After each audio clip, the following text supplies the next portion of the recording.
Hey, what's up guys, it's Oakley, and we're going to be doing one of the last Rome 2 battles, at least for now, until Attila, which is going to be coming up, is going to start showing up.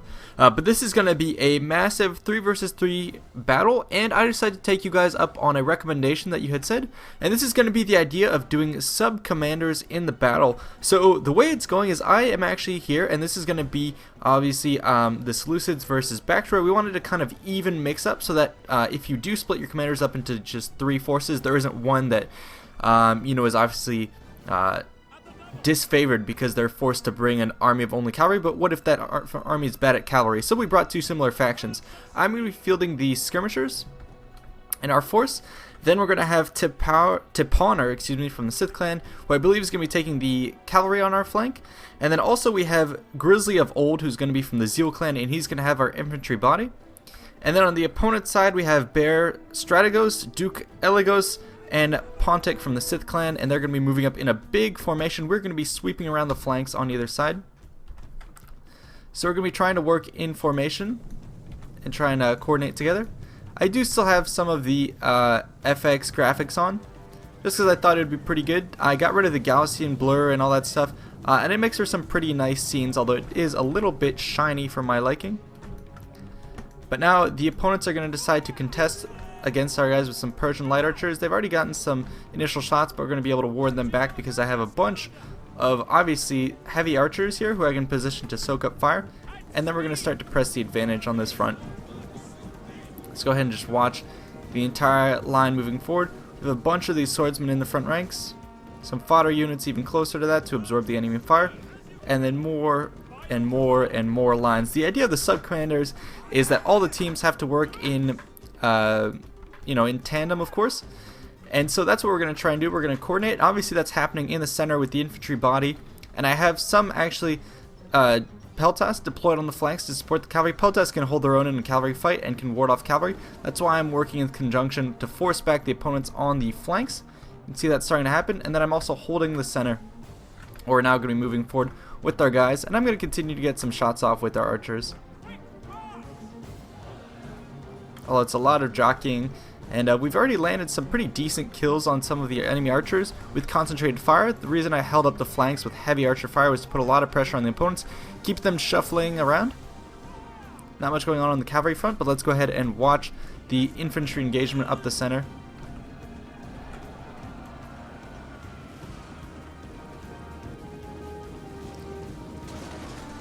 Looks pretty good, actually, I have to say, with these effects. And now we're going to be held up right here against some pikemen. We're going to decide to think better of that and just avoid this front, but that means the enemy archers are going to be getting a lot of fire.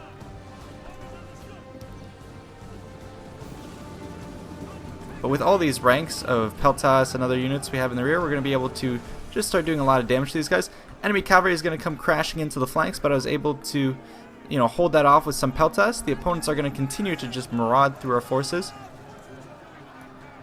I do, however, have some rear slingers who are going to be used in this kind of capacity to ping the center line or also do damage to cavalry who penetrated the center, and we're going to have some more pikemen coming into the mix. Let's watch some of these elephants get in on the fight. Now that they have landed some cavalry strikes on us, the elephants are going to try and press through the center. However, we do have some pikes in a good position.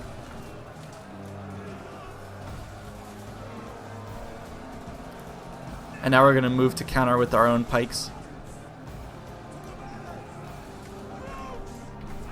Over on this side, the enemy is going to start filtering through some of our gaps. They've sort of peppered our guys in this formation. I'm going to be losing a good amount of men. And now they're going to get some hammer and anvils on us, but we've been able to collapse on the opponents. They don't have much in the way of sturdy cavalry. And so here we come. Swooping in with our heavy cav, we're going to corral these horse archers into a position where they're forced to retreat. Yep, out this way. We're going to hold up the enemy cavalry here. And the enemy horse archers are going to decide to engage with us. It's not a fight they can win, but it's going to be enough to try and hold us back and try and hold back this soft rear of the opponent's forces. Look at all this. They're going to position their peltas in the back to try and stave off our cavalry assault.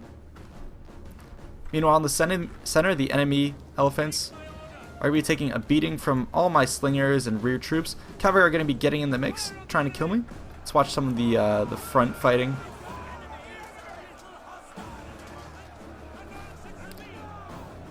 And it looks like our assault has been quite damaging in some sense, but at the same time we're starting to now wither away. On this flank where we did have the cavalry superiority, and then now all the peltas, we can concentrate fire on the opponents, hold them up, and just demolish some of the thorax swordsmen.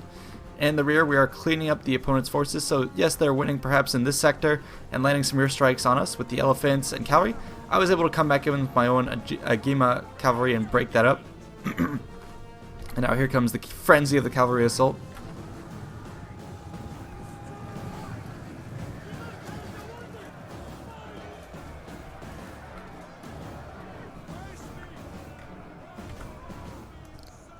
And they have a bunch of these Persian light archers, so you can see are going to start wheeling about behind the support of the peltas, try and form up some sort of line, but these guys are going to be harried from both sides.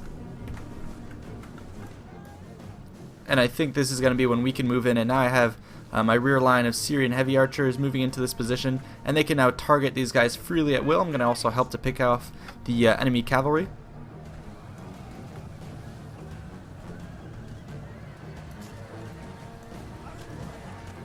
So we're working in good support of each other. It was kind of interesting to do this sub-commander idea, especially where I was all the skirmishers. So I had to definitely use the peltas to support the cavalry, which you would have seen in real life, and then the archers to support the main line, also do some skirmishing, and then now surround on the exposed enemy formations.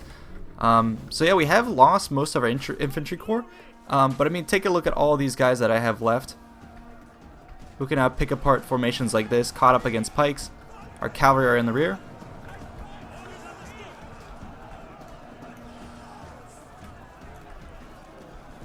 So we're going to be doing a good amount of damage. I'm trying to get you some shots of these nice cinematics. I do really like this Gem FX thing. I just gotta learn how to make better use of the graphics, because right now I think it's a little overly bright. I mean, it does make it look kind of very cinematic, but I want to make it look gritty and realistic. I know there's some mods out there that do that specifically, but I'll tune and play with this. It's definitely better than the last time we did it, which was overly blurred.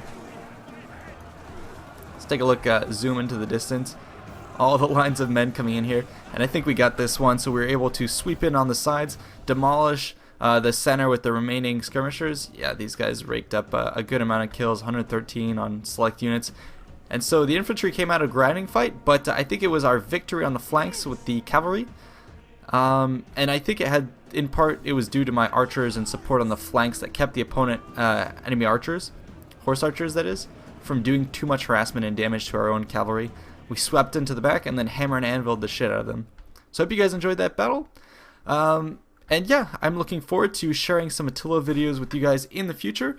And let me know if you want to see any more of these specific sub-commander battles, if you have any more recommendations. This one was definitely very fun. You didn't quite get to see too much of the coordination between the sub-commanders because we kind of just dove into that battle. But maybe in the future I can do some sort of live commentary where you can see our coordination. I think that would be kind of cool. Or also maybe medium-sized battles. That way you have to coordinate a bit more and you can't really just tackle the army straight up. But yeah, here I am. I think I actually racked up most kills out of everyone. So just going to town basically, and bringing a heavy corps of peltas was almost the equivalent of having some infantry who could counter cavalry. So very, very effective there. Yeah, Grizzly got a decent amount of kills with his cav. They were mostly there to chase off the horse archers. Tepaner here with the Levy pikemen and thorax swordsmen, getting a decent amount of kills, but the opponents, yeah, I mean their cavalry got decent amount of kills. Let's compare that over this. So yeah, 674, 673. So the cavalry seem to have neutered each other, but I think most of these kills were on the wrong targets against some of my own archers and stuff like that, and they weren't necessarily used to defeat the cavalry, which then exposed the rear lines of the infantry, who basically ended up collapsing. And here the Indian armored elephants got a good amount of kills, but I think he invested too much in these Persian light archers and not enough on the Syrians, so I could basically just stand up to these guys and take out a couple of them with my Syrians, and then Peltas could close in and finish these guys off. Anyways, hope you guys enjoyed. I will see you in the next one. Peace out.